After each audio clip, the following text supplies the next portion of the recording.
From our perspective, looks at the lives and behaviors of millennials, Generation Z, and the changes that are happening in our 21st century and the innovators that are making it happen.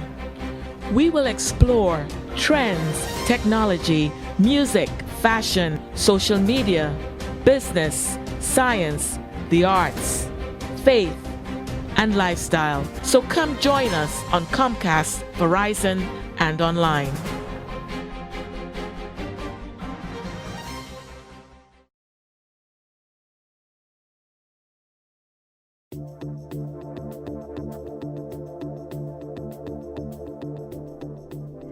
Dr. Eric Eustace Williams. A Caribbean historian, regarded as the father of the nation, Dr. Eric Eustace Williams, born on 25th September 1911, became the first Prime Minister of a twin island nation, Trinidad and Tobago. He was educated at Queen's Royal College and won the Island Scholarship to Oxford University. At Oxford, he placed first in the first class of the History Honours School and received his Doctor of Philosophy degree in 1938. He famously quoted, "The future of our nation is in our children's school bags." That quotation still rings true today. From our perspective's mission is to ensure that each episode we produce reflect the importance of not only educating our audience, but promoting a platform where today's generation and those to come have a safe environment to create and be heard. Whether Trinidad and Tobago or any other nation, the education of our youth is essential for future generations' success, and it is paramount that we successfully equip them to handle it.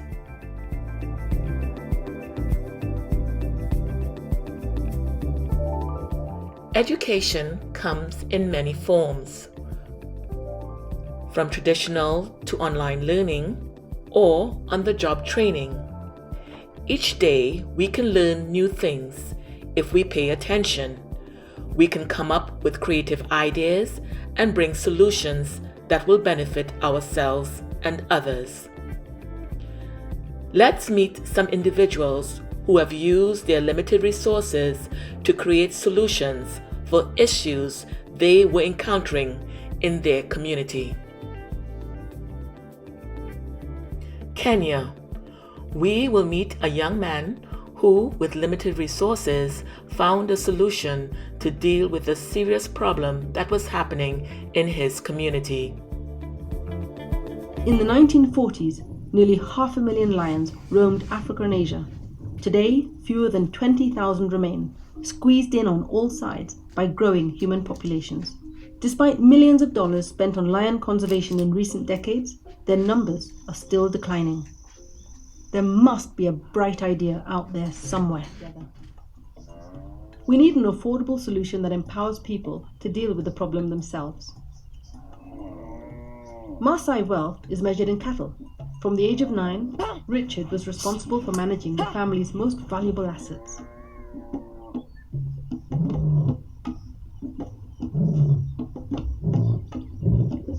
By age 11, he'd had enough of lion attacks.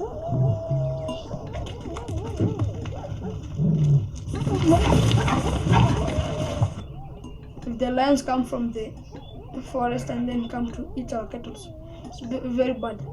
If I see the lion now, I feel that something is something that is ready to attack me. Me and the lion, we are enemies, big enemies that we can never be forgive each another any day. One night, he had a bright idea.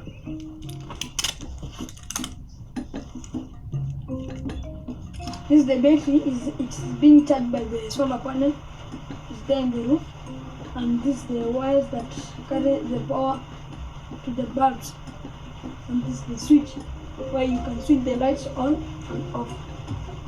Richard's brainchild is one of the first practical solutions to the lion-human conflict problem. It's saving cattle, lions, and money. I knew the lions were afraid of something which is moving, because when someone wakes up at night and moves with a torch, the lions are afraid of the lights because they think it is a person is coming. Since 2009, I started putting our home the bulbs, so we didn't ever experience any problem of the lions coming at home until now. So the neighboring homes, I've even borrowed my gear. Since now I've put it 6 homes, the bulbs. As conservationists in Africa, we really need to recognize and support local practical ideas that emerge from young people like Richard. We're proud to have helped Richard to get a scholarship to one of Kenya's top schools, Brookhouse International. All it took was one bright idea. Richard never dreamed that he could be someone that saved lions.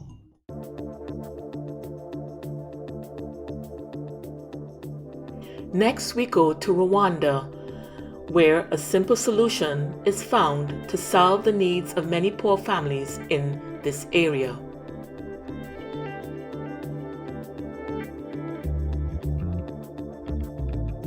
The most important part of the process was spending time with people in their homes, really trying to understand why. With something that came up so often was the fact that they didn't feel like they could keep their homes clean. And it just became so clear that the dirt floor was causing many different issues all the time and just creating a very unsanitary living environment. When we would ask them also, why don't you upgrade your floor? And of course, it's just way too expensive. Concrete, $300 for a tiny home. That would take about a year of savings when you're talking about a population that makes about $2 a day. And so you have 90% of the population now living and sleeping on dirt. There's actually been a study that shows that replacing a dirt floor with a clean floor reduces diarrhea by 49% and parasitic infections by 78%. So we knew the health impacts are there. Meanwhile, this is basically a one-time intervention that lasts then for the entire lifetime of the house, and people wanted it. And it requires no behavior change. So to us, this is a home run if we can figure out a cheaper floor.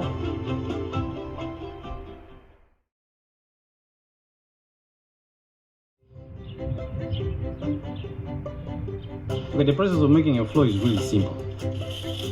We start by leveling out the floor and making sure that there's a nice 2-degree angle for the water to flow out.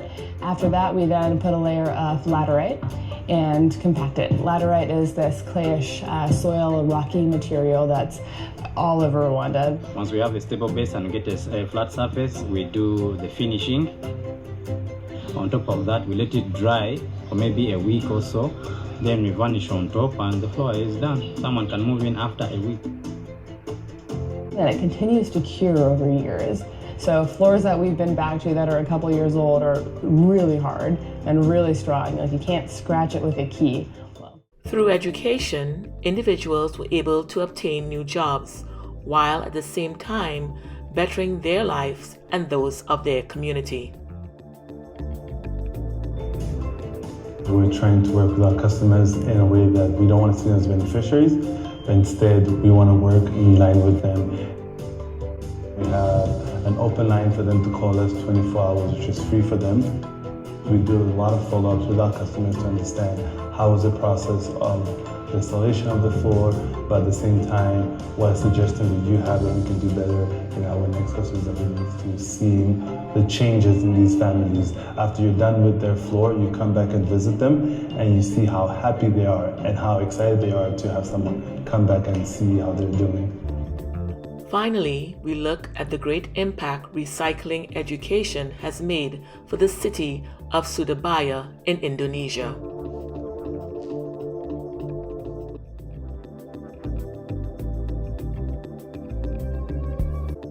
Recycling is not a new term.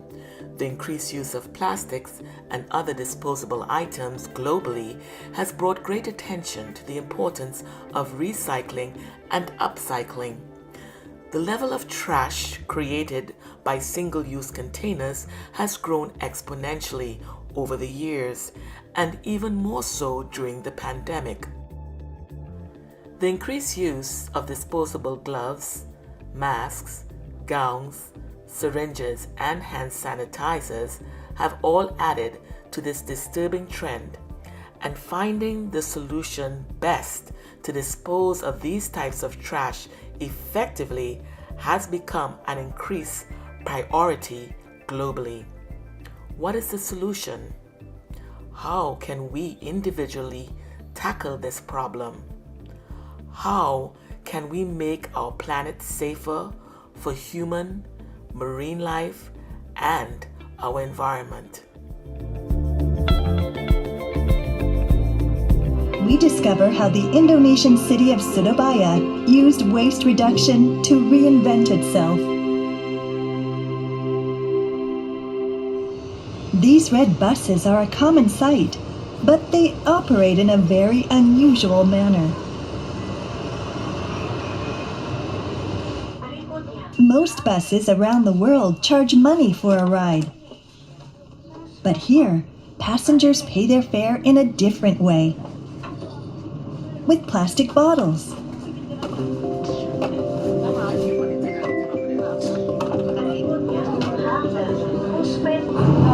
Soalnya kan lebih efisien buat ngurangi sampah-sampah botol, terus juga lebih ngeringanin kan tanpa biaya.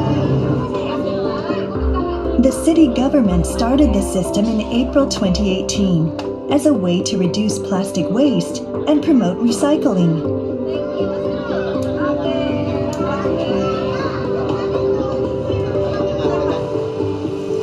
The buses are just one of many initiatives to reduce waste in Surabaya, making it a green, environmentally friendly city.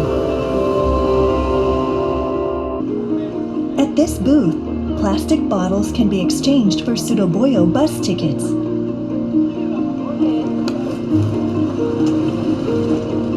On weekdays, around 200 people bring bottles. On weekends, as many as 500 people come. Aku sih itu udah 10 sih, cuman aku bacanya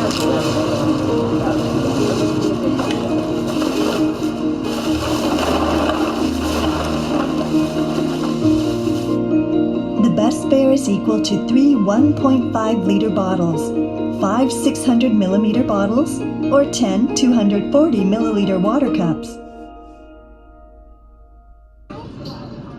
When a passenger boards, the conductor punches a hole through the sticker, then hands over a ticket showing the time of boarding. This allows free use of the buses for the next 2 hours.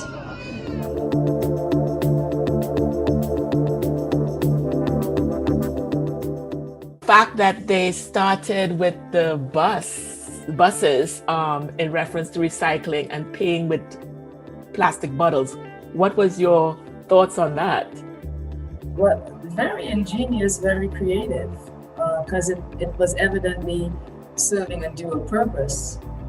You know, getting rid of the trash and creating, it was a form of income for them, medium of exchange, and I thought that again was quite ingenious. Yeah. And what I liked about it too was that everybody on the bus seemed so excited to do it. They're benefiting because they know that they don't have to pay that money. They have the plastic bottles, and they even know the system, in the sense they know how many plastic bottles takes you to this stop. And I just saw the excitement, even with the kids, how they're getting the young people involved.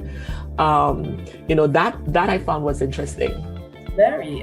So even the whole thing of mathematics played out, because like you mentioned, they knew it with, so many bottles you can ride for 2 hours. And I thought that was just really, really awesome. Yeah. Each day, between 80 and 100 kilograms of bottles are collected.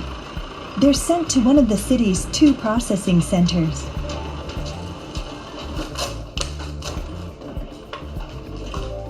The labels, caps, and bottles are carefully separated. This particular center opened just a month ago. It was swiftly built in response to a sharp rise in bottle collection.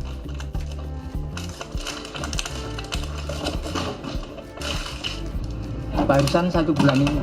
Oh, sebareng ya semua ya? Iya, saya cucu ada 3, anak ada 3, istri 1. Katanya bapak yang saya kemarin sempat ditanyai, mau tak digaji 90. This man used to be a day laborer on construction sites. The processing center offers much steadier work.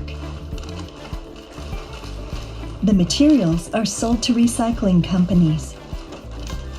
Even if they're not profitable, Surabaya's mayor sees a big reason to keep them going. Masyarakat semakin mengerti karena jumlah penduduk Surabaya ini sangat banyak, di atas 3 juta, 3.400.000. Tentunya tidak mudah, saya harus mensosialisasikan terus-menerus, mengajarkan, saya harus secara P2P berhadapan dengan mereka, tentunya berat. Nah, kalau dengan ini maka kemudian mereka mengerti secara sendiri gitu, dengan menggunakan plastik ini.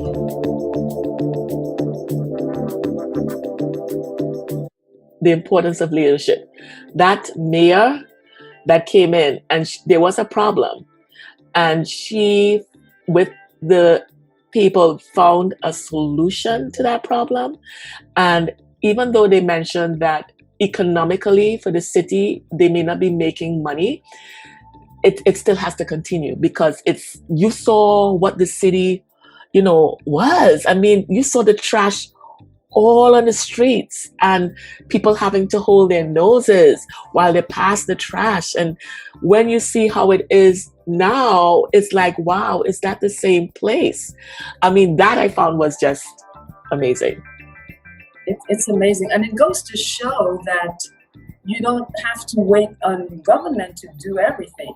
You, the citizen, take control of your city and do the things that you want to see done. And they just, took the lead, and others followed. It's great. Very great example, I thought she was setting. The other thing I noticed too was the number of jobs that were created. Yes. You're thinking about the elderly gentleman who is like a day laborer, and he, this opened up because there were so many plastic bottles that needed, so they had to have a recycling plant for individuals, just taking off the labels. And now he says he's come, and you could see the pride in him too. He's like, I'm getting money doing this, this is like an extra income for me, and it's a steadier job. And so he, even though it had just recently opened, there were at least 4 or 5 people that they hired that were just taking off the labels, and the number of bottles that were there definitely tells them that's job security, right? Yes, absolutely. Absolutely. That I was looking at him. Yes, he was very joyful. You can see he saw a bit of a better future for him, and that was pretty great.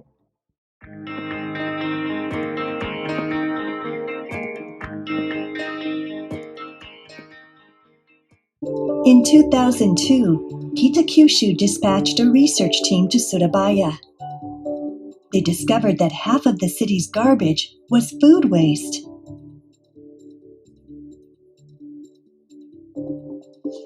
With Japan's help, Surabaya developed home compost bins, which could easily turn kitchen waste into compost.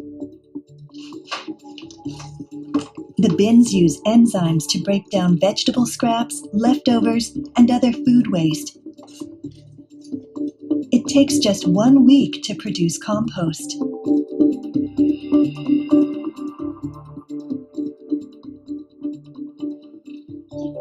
Over 4 years, the city distributed 16,000 of these bins for free. Most went to densely populated areas called kampung, which are full of low-income households. City officials gave careful instructions on their use and on proper garbage separation. Composting reduces bad odors, and it can be sold to generate income.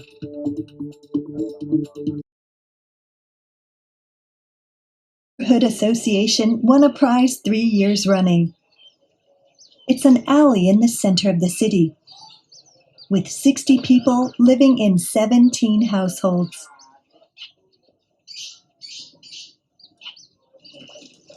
Once poor and dirty, it is now green and clean. The area's transformation began 15 years ago, when a group of women set about cleaning the area and planting flowers. The city's composting project turbocharged their efforts. In the 2016 Green and Clean contest, judges praised the beautiful spaces they created. The alley took first place in the newcomer category.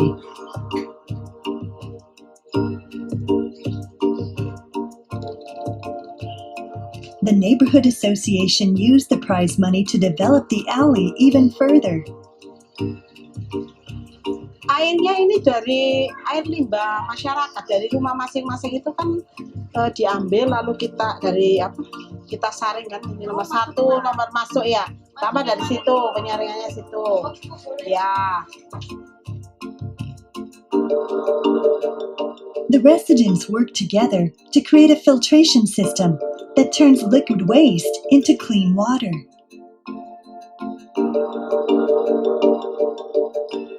The liquid passes through 10 filters, including sand, stone, and charcoal.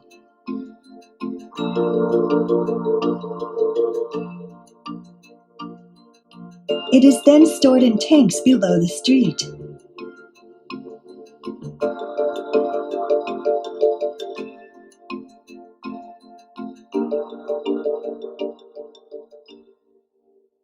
Jadi mereka bisa pakai untuk siram tanaman dan juga untuk cuci sepeda motor terutama. Judges at the next year's contest praised the system, and the alley was awarded a second prize. This time, the residents used the money to implement aquaculture. The filtered water was used to grow vegetables. Kita lagi panen kangkung.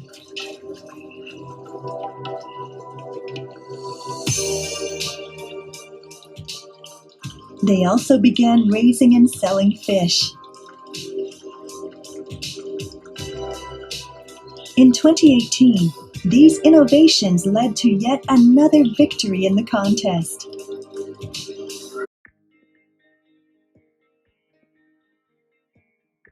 One of the things that I found interesting was the community involvement. The community involvement in the sense that they recognized they got specialists to come in, and the specialists were able to tell them that so much percentage of your waste is food. Right. And they developed that whole everybody has a compost in their kitchen, and it was a simple thing that they had to do to give these compost these cans to individuals, and they showed them how to use it, and people were doing it, and it was benefiting them because it was making rich soil for them. So I like that. I think people were on board. Everybody was getting on board because they saw how it was benefiting their community. You know, we talk about the benefit to community, the benefit to the nation, the benefit to people, you know, the nation, community, people. I saw that engagement. And then what I also saw, which I found was really, really a takeaway, was that alley.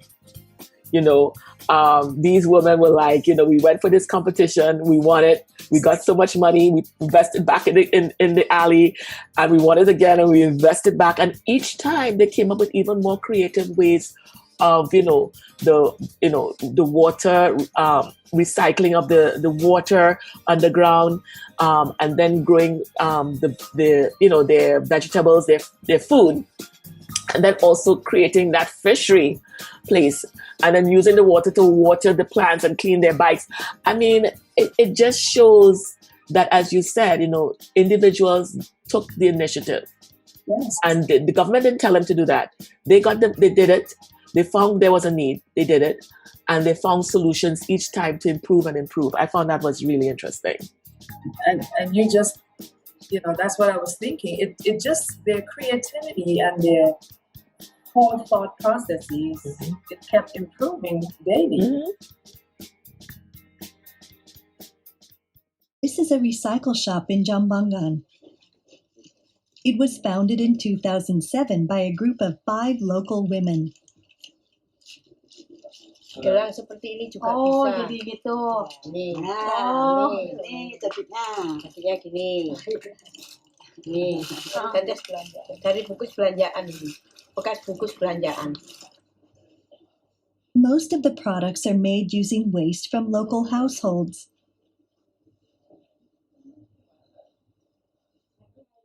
This is Therese, the manager of the shop. Nah, ini keset terapi. Buat terapi kaki kalau dibalik, tapi kalau digelar gini bisa jadi tikar. Nah, ini fungsinya untuk terapi kaki. Bahannya dari tutupnya air mineral.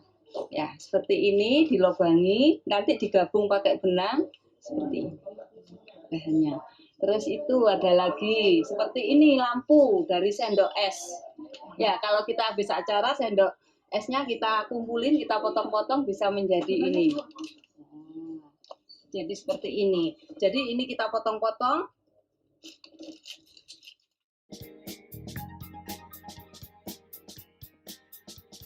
I remember seeing the baskets and then the mats, you know, the clothing. They just got better and better and better what they were doing. So again, that was very encouraging. You know, once you start, it's like the ideas will keep coming.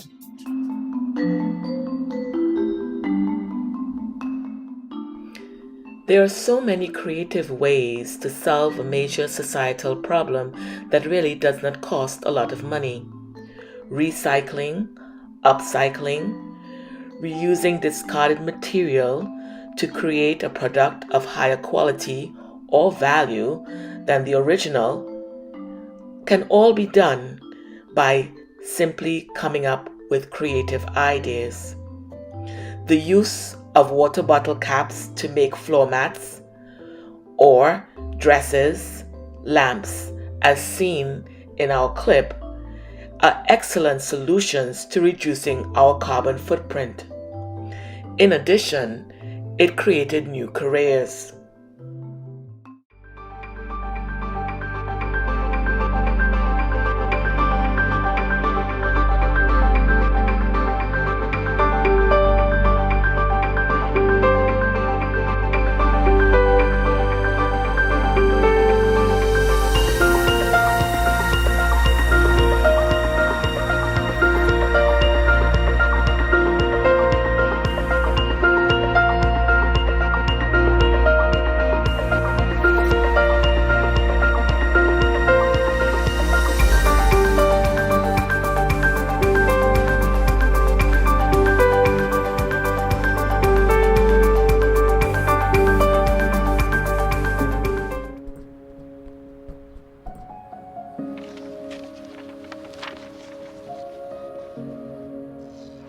Dear moms and dads, we know it's not always been easy, and it's been a lot of hard work. What you have achieved here today is going to help us and our futures. It is why we are coming up on stage to collect your diplomas. Everything I do it for you. Mom, love you always. No, it's true. Everything I do it for you. When you graduate, they graduate. Visit finishyourdiploma.org to find free and supportive adult education centers near you. STEM is precise, no margin for error. Dare to forget that. Dare to have fun with it. Get weird with it. Dare to send those old STEM theories flying past the neighbor's house into outer space. Dare to program something internet-breaking, record-breaking. Dare to blow their minds. Dare to learn the difference between sedimentary and metamorphic rock. Go find those rocks. Dare to keep daring. Dare to STEM. Check out She Can STEM to get started.